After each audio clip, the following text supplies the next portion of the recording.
Rain hammered my window, each drop a stone against the glass. I sat on the edge of my creaky bed, the same one I'd slept in as a child, back when my parents still filled this house with laughter and warmth. Now, their voices were just echoes in the walls, and I was alone, except for Rusty, my loyal old mutt, and the ghosts of memory. Thunder shook the old farmhouse, rumbling through my bones. I remembered Dad's stories about storms like this, how he'd say the thunder was just the sky's way of reminding us it was alive, but tonight, it felt more like a warning. Lightning flashed, turning night to day for a heartbeat. In that instant, I caught my own reflection in the window, older, wearier, haunted by choices that led me back here after all these years. Darkness returned, deeper than before.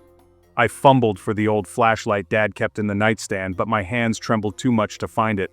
I sat alone, wrapped in a blanket, the only light a weak yellow lamp.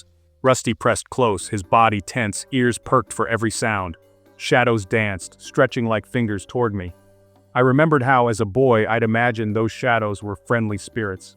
Now they felt hungry.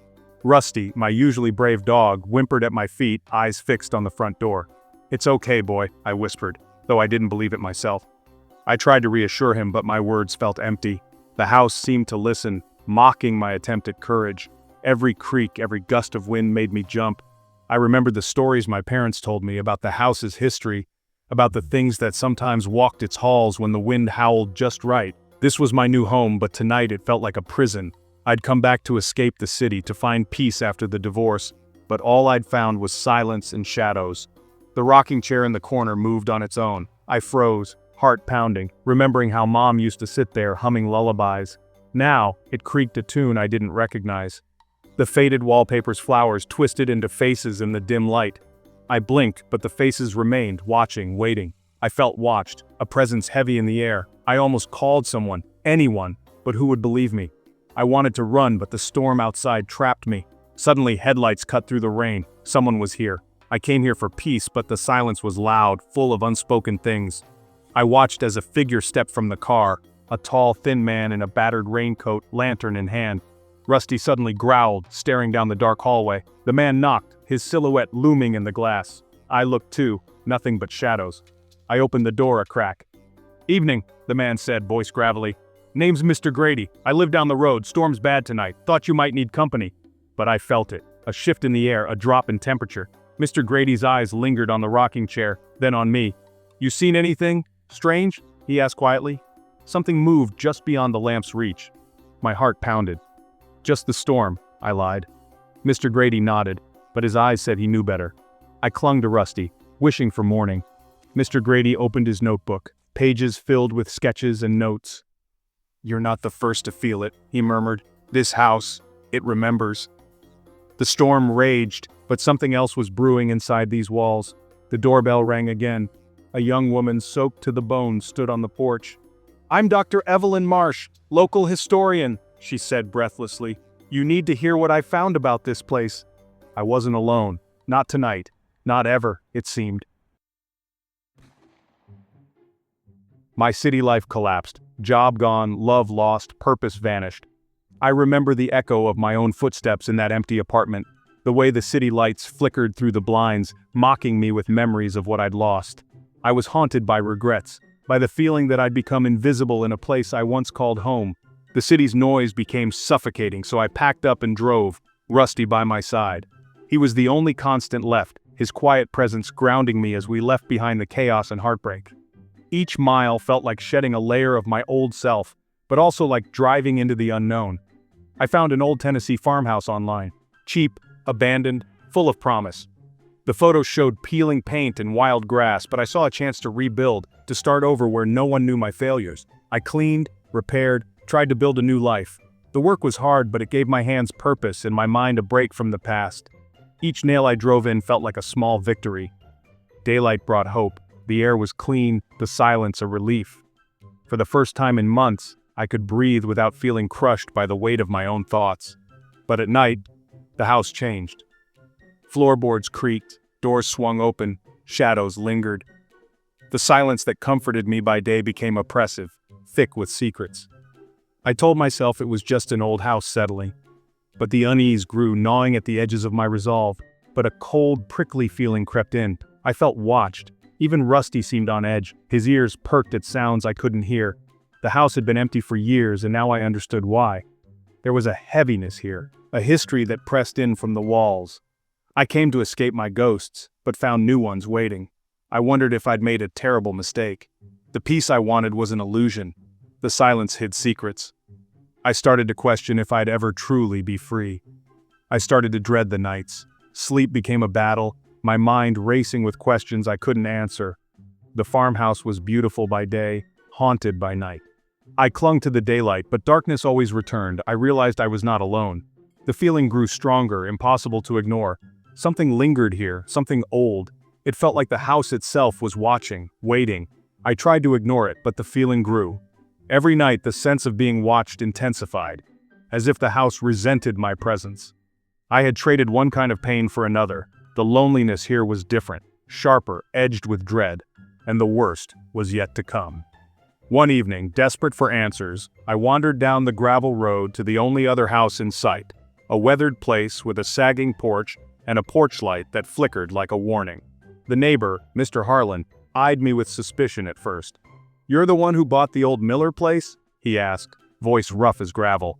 I nodded, trying to sound braver than I felt. "Strange things happen out there," he muttered, glancing over my shoulder at the distant farmhouse. "Best keep your dog close at night."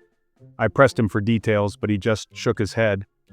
"Some things are better left alone," he said, voice barely above a whisper. The warning lingered with me as I walked back, heart pounding. The next day, I visited the local library, hoping for answers. The town historian, Mrs. Whitaker, greeted me with a knowing smile. "You're living in the Miller house, aren't you?" she asked, her eyes sharp behind thick glasses. She told me stories of disappearances, of strange lights and whispered voices. "That house has a long memory," she said, her voice gentle but grave. "Some say it keeps the past alive whether you want it or not." I left the library with more questions than answers, the weight of history pressing down on me. The farmhouse wasn't just a place to start over, it was a place where the past refused to stay buried. That night, as the wind howled and the house groaned, I realized I wasn't just running from my own ghosts, I was living among new ones. And whatever haunted this place was only just beginning to wake. At the edge of my property, hidden deep in the tangled woods, I stumbled upon an old iron gate, tall, black, chained tight, its ornate bars swallowed by moss and time. It looked like it belonged to another world, and the heavy padlock seemed less about keeping people out and more about keeping something in. The next day, I brought it up with Earl at the general store. He was always quick with a story, but when I mentioned the gate, his face darkened. He leaned in, voice low. "Jake, you're new here, so listen close. Some doors are meant to stay closed. That gate's one of them." I tried to press him for more, but he just shook his head. Later I noticed the way the other townsfolk avoided my questions, their eyes darting away, lips pressed tight. Their silence was louder than any story. That night at the local bar, I met my neighbor, Mrs. Callahan. She was a wiry woman with sharp eyes and a voice like gravel. She slid onto the stool beside me, her gaze fixed on her drink. "You found the gate, didn't you?" she asked, not looking up. I nodded and she sighed. "My brother Tommy, he used to sneak out there as a kid, swore he heard voices on the other side. He was never the same after that night. Wouldn't talk about what he saw, just left town, never came back." Her words stuck with me, echoing in my mind as I lay awake, the image of the chained gate haunting my thoughts. The next morning I met Mr. Grayson, the town historian, at the library. He was a gentleman, always buried in books. When I asked about the gate, he hesitated, then led me to a dusty file. "It's been here longer than the town itself," he whispered. "Some say it's a boundary, others, a prison." He showed me yellowed clippings, stories of disappearances, strange lights, and a night when the chains were found broken, only to be reforged by dawn. "People forget or pretend to," he said, "but the fear never really leaves." I tried to dismiss it all as superstition, but the doubt grew. The gate's pull was relentless. I'd find myself wandering back, standing for hours, staring at the heavy chains, wondering what they were meant to hold back or keep in. The townspeople's fear was real and it was contagious. Their stories, their warnings, their haunted eyes, they became part of me. The gate was a secret the whole town shared, and now it was my secret too. I couldn't let it go. The farmhouse nights grew worse, strange noises, then whispers. At first I blamed the wind, but the whispers grew clearer. They said my name, Jake. Rusty heard them too, growling at empty corners. I tried to convince myself it was just the old house settling, but the fear in Rusty's eyes told me otherwise. The whispers came from the hallway, the upstairs room, sometimes right behind me. I slept with lights on, barricaded my door, but the voices seeped through. Exhaustion set in, fear became constant. One night I called my neighbor, Mrs. Ellison. She'd lived here her whole life. "Jake, you're not the first to hear things out there," she whispered over the phone, her voice trembling. "That gate's always been trouble. My father warned me, never open it after dark." The whispers pulled me toward the gate, especially at night. I resisted by day, but at night the compulsion grew. The voice promised answers or something worse. Desperate, I reached out to Dr. Rowan, the local historian. He arrived with old maps and a lantern, his eyes scanning the shadows. "This land was a boundary," he explained, "a place where things crossed over. The gate was meant to keep them out, or keep us in." One night it commanded, "Open the gate, let me in." I stood at my window, moonlight casting long shadows. Every warning screamed at me to stay inside. Then Mrs. Ellison knocked on my door, her hands shaking. "Jake, don't listen to it. My brother vanished after he opened that gate. We never found him." Dr. Rowan's voice was grave. "If you open it, you invite something ancient, something that feeds on fear." But the pull was too strong. Curiosity gnawed at me. I had to know what called my name. The house felt smaller, the darkness deeper. I was losing control. The gate waited, and so did whatever was behind it. I pressed my ear to the door, heart pounding as the whispers grew into a chorus. Mrs. Ellison and Dr. Rowan stood with me, their faces pale, united by dread. We all heard it now, our names, our secrets, our fears, echoing on the midnight wind. Midnight. The world felt suspended, as if holding its breath for what we were about to do. The whispers became a chorus, swirling around us, urging, no, daring us to approach the gate. I grabbed the hammer and crowbar, my hands shaking so badly Rusty had to steady them. Mara's voice was barely a whisper. "Jake, are you sure about this? We could just leave it locked, please. We came this far, we can't back out now, but I've got your back, man." Rusty tried to stop me, blocking my path, but I pushed past him, determination and fear warring inside me. Mara's grip lingered on my arm, a silent plea. The night was unnaturally silent as we crossed the yard, the three of us moving as one, each step heavier than the last. The air grew colder with every step, our breaths mingling in the freezing dark. The gate loomed before us, chains thick and padlock ancient. Mara's voice quivered. "My grandma used to say some doors should never be opened. What if she was right?" I hammered at the lock. Clang, clang, each strike echoing through the woods. Rusty held the chain steady, his knuckles white. Mara flinched with every blow, her eyes squeezed shut. When the lock finally broke, a wave of unnatural cold washed over us, stealing the breath from our lungs. "What the hell was that? That's not just cold, man, that's wrong." The whispers stopped, silence pressed in, thick and suffocating. We stood frozen, afraid to move or even breathe. Together, Rusty and I unwrapped the chains, letting them fall with a heavy clatter.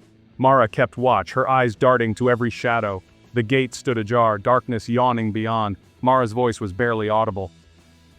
"Jake, if we go through, there's no going back." My mind screamed to run, but Rusty's hand on my shoulder kept me grounded. I realized we were all in this together, too late to turn back. We had already made our choice. The three of us, bound by fear and something deeper. The cold felt like death itself, seeping into our bones. Each of us shivered, but none of us stepped back. I hesitated, hand on the iron. Mara's hand joined mine, then Rusty's. We faced the darkness together. The world held its breath, so did we. Together, we pushed the gate open. The nightmare began, not just for me, but for all of us. We had set something free. I saw it in Mara's eyes, in Rusty's trembling hands. We all felt it. The wood seemed to lean closer, branches creaking as if eager to swallow us whole. I felt eyes on us, hungry, watching. Mara squeezed my hand. Rusty's voice was a whisper. "We're not alone, we never were." There was no turning back, not for any of us. The gate groaned open, releasing a foul, ancient wind that seemed to seep into our bones. The air thickened, heavy with the scent of rot and something older, something wrong. I peered into the darkness. Nothing at first. Beside me, Sarah clutched my arm, her breath quick and shallow. Mark tried to steady his flashlight, but his hands shook. Relief flickered, then I saw it. A tall, thin silhouette, blacker than night. Sarah gasped, her nails digging into my skin. Mark muttered, "No way, that's not real." It had no face, but I felt its hatred. The air vibrated with silent malice. Sarah whimpered, "Jake, close the gate, please!" It stepped forward, moving like a broken puppet. Mark's voice broke, panic rising. "We need to run, now!" Long clawed arms pointed at us. My legs refused to move. Sarah sobbed, "It's coming for us." I knew it was smiling, though it had no mouth. Mark's voice was barely a whisper. "It wants us." Terror broke our paralysis. We screamed and ran, crashing into each other as we fled into the woods. Sarah's scream echoed, raw and desperate. Branches tore at us as we crashed through the woods. Mark tripped. Sarah yanked him up, her voice shaking. "Don't stop! Don't look back!" Behind us, a dry, rustling sound chased us, faster than footsteps. Every snap of a twig made my heart lurch. We burst into the yard, slammed the door and barricaded it. Rusty barked wildly, his hackles raised. Mark's hands shook as he shoved a chair under the handle. Our bodies shook with fear. Sarah rocked back and forth, whispering, "It's out there! It's out there!" Mark stared at the door, jaw clenched, eyes wild. I had opened the gate. My hand still tingled from the cold iron, the memory burning into my skin. I had let it in. Shadows crept across the floor, swallowing the light. Sarah whimpered, "We're not alone." The house was no longer safe. Mark paced, fists clenched, muttering, "This can't be happening, we should never have come here." I pressed my back to the door, heart racing. Sarah clung to me, her breath hot and ragged. Mark stood guard, eyes darting to every shadow. The thing was out there, waiting. Its shadow lingered at the window, a silent promise of terror. I realized I'd unleashed something I couldn't escape. Mark's voice was hollow. "We're trapped, aren't we?" Sarah just sobbed, her hope gone. The whispers were gone, replaced by dread. Silence pressed in, thick and suffocating. We were trapped by our own curiosity. The nightmare was real, and it was only just beginning. As the first pale light crept over the horizon, I stumbled from the farmhouse, heart pounding, lungs burning, leaving behind not just a building but the last shreds of my old life. Every step away felt like tearing myself from a nightmare that refused to let go. The door and trees bore deep, savage claw marks, fresh, raw, and impossible to deny. I ran my fingers over them, feeling the terror etched into the wood and bark, a message carved by something that should not exist. I sped away, convinced distance would save me, but in the rearview mirror my own eyes betrayed me, wide, haunted, searching for a shape in the morning mist. I called friends, begged for comfort, but the line always felt cold, as if something listened in the silence. In my new apartment, the haunting only deepened. Whispers slithered through the walls at night, scratching sounds crept closer, and shadows flickered just out of sight. I tried to convince myself it was stress, but the claw marks reappeared, faint but real. Sleep became a memory. Every night I lay awake, listening, waiting, dreading the moment the whispers would return. My friends stopped visiting. My family's calls grew strained. I was alone, and the fear was my only companion. The faceless thing I unleashed haunted not just my nights but my memories. I saw it in every shadow, felt it in every silence. Even my reflection seemed to blur, as if the thing was erasing who I used to be. My curiosity, my need to know what lay beyond that gate, cost me everything. I lost my home, my peace, my friends, and the trust of those I loved. I became a stranger to myself. The creature is patient. It waits outside my window, sometimes for hours, sometimes for days. I feel its gaze, cold and endless, watching for the moment I let my guard down. I share this as a warning. If you ever find a chained gate, no matter how curious you are, walk away. Some boundaries are meant to protect you, not imprison you. Listen to the locals. Their stories may sound like superstition, but they carry the weight of generations. I ignored their warnings, and now I pay the price every day. Some doors are closed for a reason. Some secrets are kept not out of fear, but out of mercy for those who come after. If you ever hear a whisper calling your name in the dark, lock your doors. Do not answer. Do not go looking. The thing that calls is not your friend, and it will not stop. Curiosity can unleash nightmares you can never escape. I am living proof. My relationships are fractured. My trust in reality shattered. I reach out, but no one truly understands, except those who have seen the darkness themselves. The thing I set free is still out there, waiting, watching. My friends keep their distance now, afraid of what I've brought back. My family prays for me, but I see the fear in their eyes. I am changed, and so are they. Some secrets are better left buried. I wish I had listened. Now all I can do is warn you. Don't make my mistake. The cost is more than you can bear. And some nightmares, once unleashed, never let you go.